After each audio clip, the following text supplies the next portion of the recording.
because we have to learn this lesson. You know, when Jesus was tempted in the desert, he wasn't tempted because he needed to be tempted. He was tempted because he was laying out the path, the school for salvation for all of us. So each one of the temptations was a teaching. I tell people, you want to learn about demonology? The three temptations of the desert are the greatest treaty of demonology ever. If you look at them closely, you learn the perfect demonology, because Jesus is the perfect teacher, and he shows us the enemy. He shows us what the enemy wants and what he is able to do.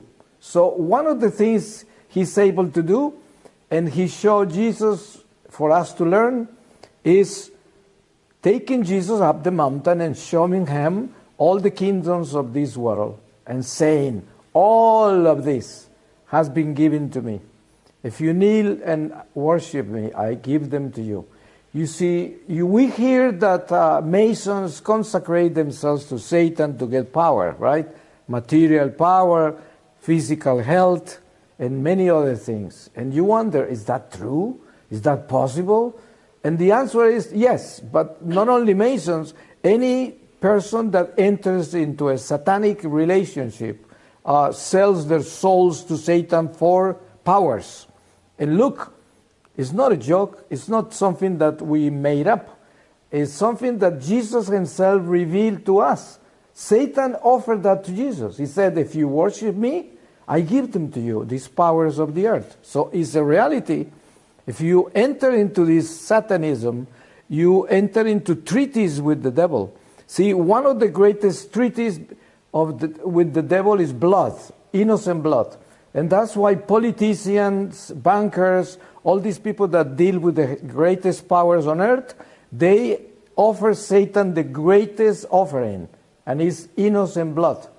And that is why abortion is the biggest offering to Satan. And then you see politicians and all these people working to approve abortion, because when they make it to pass those laws, they receive from Satan lots of power, because all that blood is in their credit, is in their books. And so is every move people make on the right or the left, on goodness or evil. And we live this economy. We are in the midst of this economy. And each one of us is dealing with good and evil in every step we take, and we know.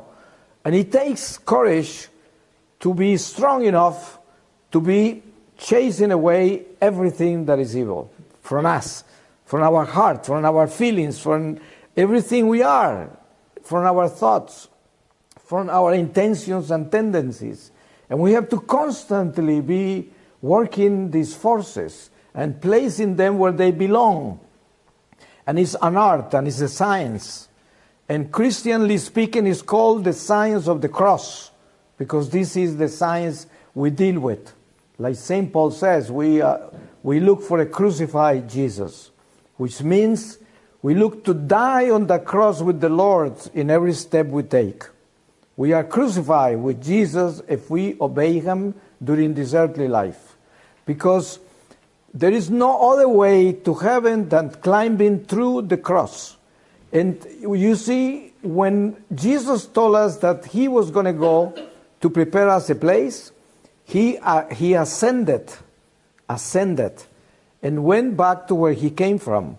And when he did that, he located us. I tell people, Jesus is our GPS, because he gave us a perfect location. He said, you are down and you need to come up. But he left us the ladder to climb, the cross. We have to climb the cross in order to make it where he is. And then it's called mystically the Mount of Zion, right? Where all the tribes of God climb to the holy city of Jerusalem. And this is something we have to have very clear in our hearts, that our life should be ascending. You know, when people live in sin and lives according to this materialistic world, then you are not in an ascending mode, you are descending, because you are not growing into the light, you are growing into the darkness. Therefore you're sinking. And there are only two directions we can take. One is to ascend, which is embracing the Spirit, embracing the grace of God, embracing the obedience to God, embracing the blessings of the church, embracing Jesus' invitation to make it home. And this takes a battle. That's why St. Paul describes this like going to the stadium to participate in the Olympics and to run as a good athlete, observing perfect continence, not like one that is going to win a perishable crown, but one that is going to win an eternal crown.